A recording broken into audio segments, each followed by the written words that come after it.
Dust hit her face like small stones. Callie ran down the middle of the street, her skirt torn at the hem, her feet bare and bleeding on the hot dirt. Behind her, 3 men on horses laughed loud. "Run, girl, run to your dying mama," one shouted. Townsfolk stopped to stare. A woman dropped her basket of bread. An old man spat and shook his head like he already knew how this would end. Callie did not stop. She did not look back. Her chest burned. Her legs shook under her. She was running from the bank, and in her fist she held something small and hard. A ring, not her own. She had grabbed it off the banker's desk when he turned his back, when he laughed in her face and said no more loans for a poor girl with a dying mother. She reached her small wooden house and slammed the door shut. She pressed her back against it, breathing hard, her heart pounding like a drum. Through the window, she saw the men riding up, dust rising behind their horses like smoke from a fire. Then Callie did something strange, something nobody watching would have guessed. She opened the door again, wide open. She stepped outside, straight into their path, and held up the ring high in the air for all to see. The riders pulled their horses back hard. The lead man's mouth fell open. "You want it back," Callie said, her voice steady, not shaking at all. "Then you get down off that horse and you look me in the eye and you tell me why a banker needs a gold ring more than my mother needs to live." Nobody moved. Nobody spoke. A dog barked somewhere far off. The lead rider stared at her a long moment. Then, slow and careful, he swung down off his horse, boots hitting the dirt. "All right, girl," he said quietly. "I'm listening." The banker's man stood in the dust, listening. Callie's hand still gripped the ring tight. Her heart beat fast, but her voice did not shake. "My mother is dying," she said. "The medicine costs more money than I will ever see in this life. I took the ring because I had nothing left to try." The man's hard face did not soften. He reached out his rough hand. "Give it back, girl, or I take you to the sheriff myself." Callie's stomach dropped. She thought of her mother, alone in that small bed, waiting. She opened her fist and let the ring fall into his palm. He mounted his horse without another word and rode away, dust rising behind him like smoke. Callie stood alone in the empty street, shaking now that the danger had passed. She walked back inside, her legs weak, and sat beside her mother's bed. Martha's eyes were open, watching her. "What did you do, my girl?" Martha whispered. "Nothing, Mama," Callie said softly. "Rest now." That evening, as the sun sank low, a knock came at the door. Firm, confident. Callie opened it, and there stood a tall man in fine clothes, a black horse waiting behind him. His boots shined even through the dust.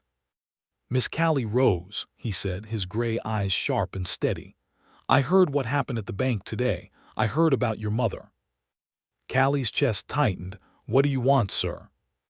"I want to help you," Jacob Halloway said. "I will pay for the medicine, all of it." Callie stared at him, waiting for the trick, the trap hidden somewhere in his words. "Why?" she asked, her voice careful and low. "Because I want you to marry me," he said plainly. The words hit her like a fist. She stepped back, gripping the porch post to steady herself. "Marry you," she whispered. "You do not even know me." "I know enough," Jacob said. 3 days, Miss Rose, I will return for your answer. Your mother does not have much time to spare." He turned, mounted his horse, and rode into the darkening hills, leaving Callie alone with a choice that would change everything. The 3 days crawled by like years. Callie could not sleep. Each night she sat by her mother's bed, turning Jacob Halloway's offer over in her mind, again and again, like a stone she could not put down. On the first day she told her friend Sarah everything, her voice low, glancing back at her house as if the walls might listen. Sarah's eyes went wide. "Marriage without love is a hard road, Callie," she said, holding her wet hand tight. "But your mother is dying. Only you can weigh which pain you can carry." That night, Callie told her mother the truth. Martha's weak hand gripped hers with sudden strength. "No, Callie," she whispered, shaking her head against the pillow. "Do not sell your whole life away for my last few months. Do not let my sickness write your story. I cannot lose you, Mama, Callie said, tears finally spilling over. I am not ready to be alone. Martha wiped her daughter's cheek gently. You are stronger than you know. Whatever you decide, decide it for yourself. On the second day, Callie walked to her father's grave on the hill behind the house. She sat there a long while, asking for some sign, some answer carried on the wind. None came, only dry grass whispering in the silence. On the third day, Callie stood before her cracked mirror, staring hard at her own tired face. She thought of Jacob's gray eyes and the strange sadness hidden behind them. She thought of his empty ranch house, silent and lonely. Perhaps, she thought slowly, he too was searching for something money alone could not buy.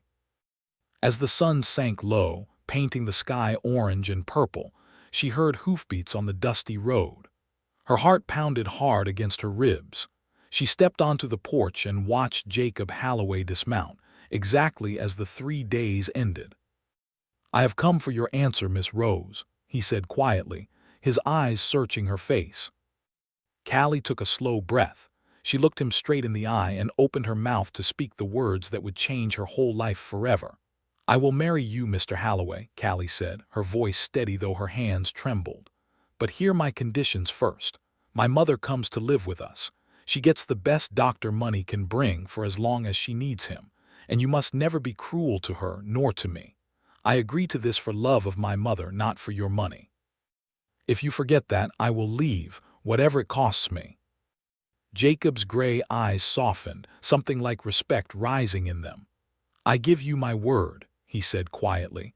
I have known enough cruelty and loneliness myself. I do not wish to bring more into this world. Within the week, Martha was carried gently to the Grand Holloway Ranch house on a soft feather bed. A city doctor arrived 2 days later with strong medicine in a brown leather bag. Slowly, week by week, Martha's strength returned to her. Callie and Jacob married beneath the wide Wild West sky, with only Martha, Sarah, and a few ranch hands watching. It was not built on love. It was an honest trade between two people who needed each other badly. But slowly, something else began to grow. Callie found Jacob was kind underneath his hard shell, reading quietly to Martha each evening. Jacob found Callie was witty and warm, and he began, for the first time, truly to listen.